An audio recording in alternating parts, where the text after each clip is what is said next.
Halo, apa kabar? Pernah nggak sih kamu lagi baca komik terus kepikiran, gimana ya cara bikin ginian? Nah, hari ini kita bakal bongkar rahasianya, langkah demi langkah, dari ide yang masih di awang-awang sampai jadi satu karya utuh. Siap? Yuk kita mulai. Dan panduan kita kali ini sumbernya unik banget. Kita bakal pakai buku pelajaran seni buat anak SMP kelas 8 di Indonesia. Justru karena kesederhanaannya ini, buku ini keren banget. Dia bisa merangkum semua hal penting soal bikin komik jadi dasar yang gampang dimengerti. Pas banget buat siapapun yang mau coba mulai. Pertanyaan ini nih, kayaknya hampir semua orang pernah kepikiran kan? Mungkin kamu punya ide cerita yang keren banget atau karakter yang lucu di kepala. Tapi pas mau mulai, rasanya kok ribet banget ya, kayak mau mendaki gunung. Tenang aja, hari ini kita bakal pecah-pecah gunung itu jadi bukit-bukit kecil yang gampang didaki. Oke, sebelum kita coret-coret, kita harus sepakat dulu nih. Definisi komik itu sebetulnya apa sih? Apa aja bagian-bagian pentingnya? Nah, buku panduan kita ini ngejelasinnya enak banget, jadi kita bisa bangun fondasi yang kuat sebelum mulai bikin cerita. Jadi, gampangnya gini, komik itu seni bercerita. Ini medium yang ajaib, di mana gambar dan tulisan itu kerjasama.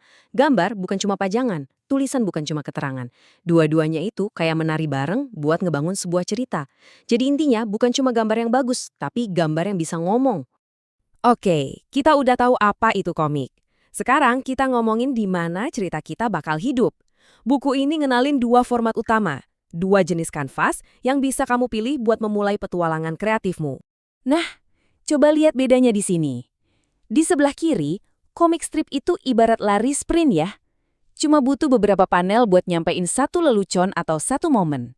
Cepat, padat, dan langsung kena. Nah, sebaliknya, yang di kanan, buku komik, itu lari maraton.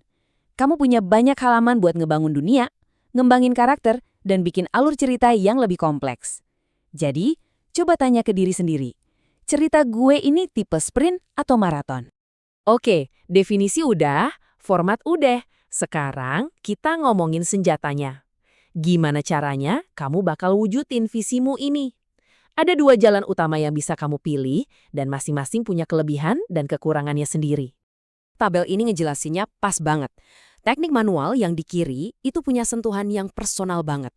Kamu bisa ngerasain tekstur kertasnya, nyium wow tintanya. Setiap goresan itu rasanya beda dan unik. Sementara itu, teknik digital nawarin kebebasan dan efisiensi. Salah gambar, gampang, tinggal pencet undo. Butuh warna aneh-aneh, palet warnanya nggak terbatas. Ini bukan soal mana yang lebih baik, tapi mana yang paling pas buat kamu dan gayamu. Dan sekarang kita sampai di bagian paling penting, peta jalannya. Resepnya, gimana cara menggabungkan semua ini? Buku ini memecah proses kreatif yang kadang terasa berantakan jadi 4 langkah yang super jelas dan logis. Anggap aja ini resep andalanmu buat bikin komik. Yuk kita bedah satu-satu. Langkah pertama, cerita. Ini fondasinya. Tanpa cerita yang kuat, gambar sekeren apapun bakal terasa hampa. Langkah kedua, sketsa.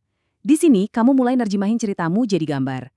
Ini kayak bikin cetak biru, ngatur tata letak panel, bikin gambar kasar karakter, dan nentuin alur adegannya.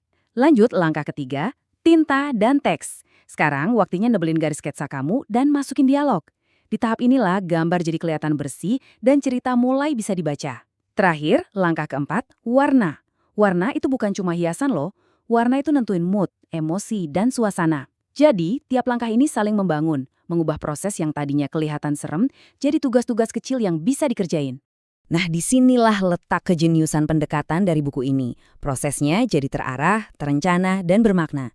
Ini mengubah anggapan kalau bikin komik itu bakat misterius, jadi sebuah keahlian yang ternyata bisa dipelajari dan dilatih. Pesannya jelas banget, kalau kamu punya cerita, kamu punya potensi bikin komik. Sesimpel itu. Jadi, setelah kita ngobrolin semua hal teknis dan langkah-langkahnya, kita kembali lagi ke titik awal yang paling dasar dan paling penting, yaitu kisah kamu. Jadi, kesimpulannya apa? Kita udah bedah konsep dasarnya, pilihan formatnya, alat-alatnya, dan yang paling penting, kita punya peta jalan 4 langkah yang jelas dari awal sampai akhir. Semua fondasi yang kamu butuhkan untuk mulai, sekarang udah ada di tangan. Dan ini membawa kita ke pertanyaan terakhir yang paling penting. Dengan semua alat dan pengetahuan ini, satu-satunya yang kurang sekarang cuma idemu. Jadi, coba deh pikirin, kisah apa sih yang cuma kamu yang bisa menceritakannya?